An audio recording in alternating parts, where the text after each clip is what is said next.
Good morning class 7th। जैसे कि हम सब जानते हैं कि हम ज्योग्राफी का लेसन पढ़ रहे हैं एनवायरनमेंट। एनवायरनमेंट में हम इंट्रोडक्शन पढ़ चुके हैं, कंपोनेंट्स ऑफ एनवायरनमेंट पढ़ चुके हैं, लिथोस्फीयर भी मैंने आपको अच्छे से डायग्राम के साथ समझा दिया था। Now today we read hydrosphere. बेटा मैं कल भी आपको बता चुकी हूँ कि हाइड्रोस्फीयर जो होता है वो वाटर बॉडी से रिलेटेड होता है, जैसे सी हो गए, ओशियंस हो गए, ये सबको जो है हाइड्रोस्फीयर कहा जाता है।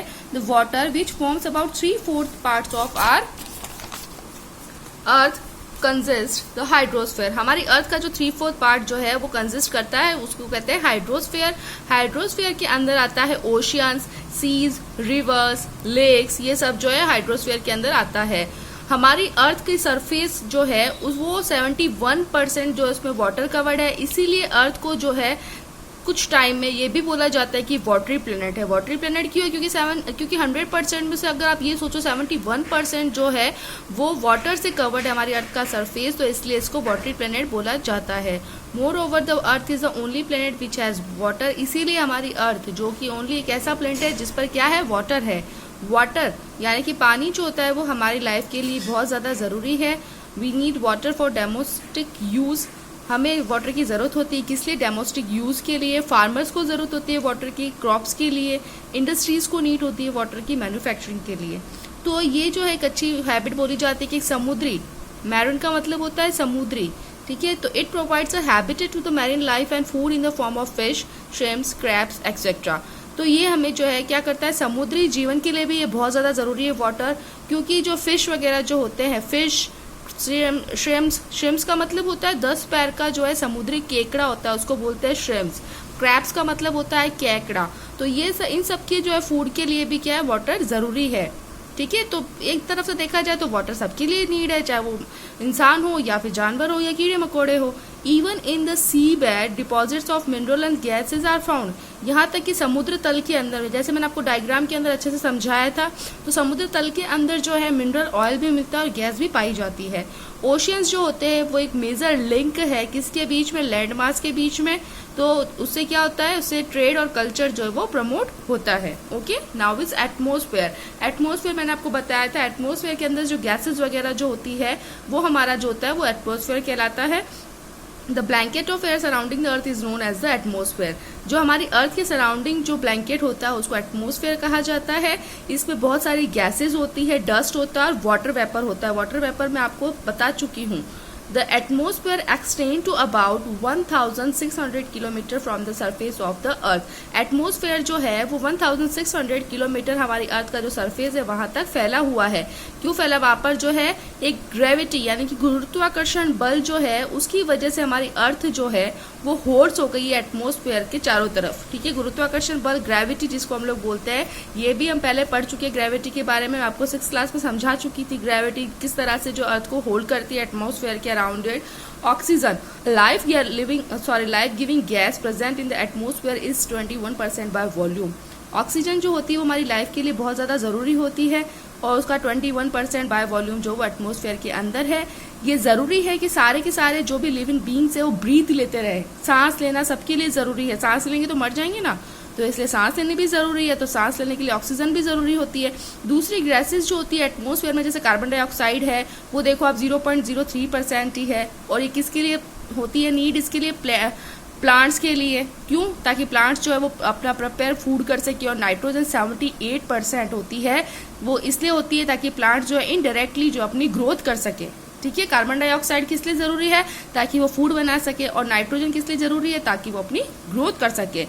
Also these are traces of other gases in atmosphere. इसी तरह से जो है दूसरी गैसेज भी जो एटमॉस्फेयर के अंदर है, argon, neon, helium and methane. Atmosphere जो होता है वो बहुत ही ज़्यादा ज़रूरी है लिविंग बींग्स के लिए, जिंदा रहने के लिए।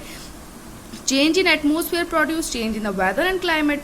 जब भी एटमॉस्फेयर में चेंज होता है तो हमारे वेदर और क्लाइमेट में भी चेंज होता है। देखो आप कभी बहुत हमने देखा होगा ना कि जो है धूप के अंदर भी बहुत तेज बारिश होती है। और कभी ऐसा होता है कि मौसम बहुत अच्छा हो जाता है, फिर भी क्लाइमेट चेंज हो जाता है।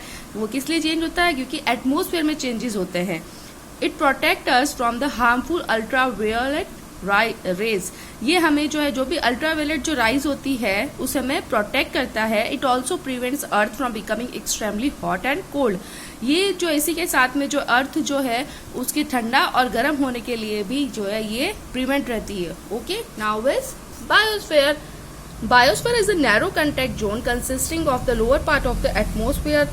बायोस्फीयर जो होता है वो एक नैरो कॉन्टैक्ट जोन होता है जो कि एटमॉस्फेयर का लोअर पार्ट है। The upper part of the lithosphere and the part of hydrosphere where all forms of life are found.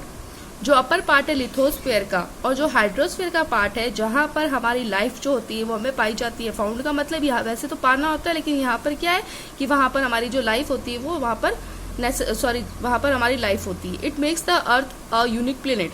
इसे ये जो है अर्थ को यूनिक प्लेनेट बनाता है। हम 6 में भी पढ़ चुके हैं earth is a unique planet. तो जो है अर्थ इससे यूनिक प्लेनेट बढ़ती है सोलर सिस्टम में, क्योंकि ये लाइफ हमारी लाइफ जो उसको सपोर्ट्स करता है। It includes all the living components of environment like plants, animals, insect, micro organism and human beings. इसी के साथ जो है जो भी लिविंग कंपोनेंट्स है एनवायरनमेंट के, जैसे कि हमारे प्लांट्स हो गए, एनिमल्स हो गए, कीड़े मकोड़े हो गए, माइक्रो ऑर्गेनिज्म भी हम लोग पढ़ चुके हैं, साइंस में पढ़ चुके हो ना आप माइक्रो ऑर्गेनिज्म, और ह्यूमन बींग। बायोस्फीयर जहां पर कि हम लोग रहते हैं, ठीक है, बायोस्फीयर का मतलब ये है। Okay, now is your quiz time. Quiz time का फर्स्ट है आपका the environment has 2 components, natural and human environment.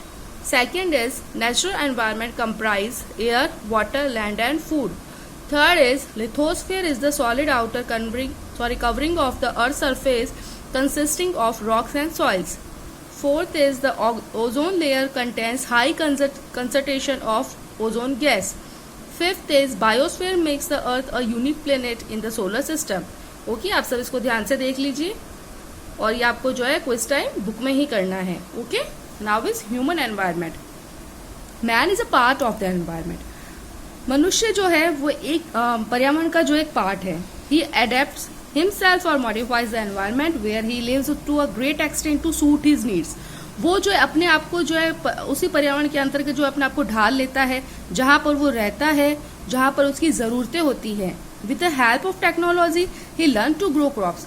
Technology की हेल्प से उसने जो है फसलें ग्रो करना सीख लिया, और डोमेस्टिक एनिमल्स, और इसी के साथ में जो है living a settle life in village, और विलेज में जो है अपनी लाइफ जो है सेटल करना भी सीख गए।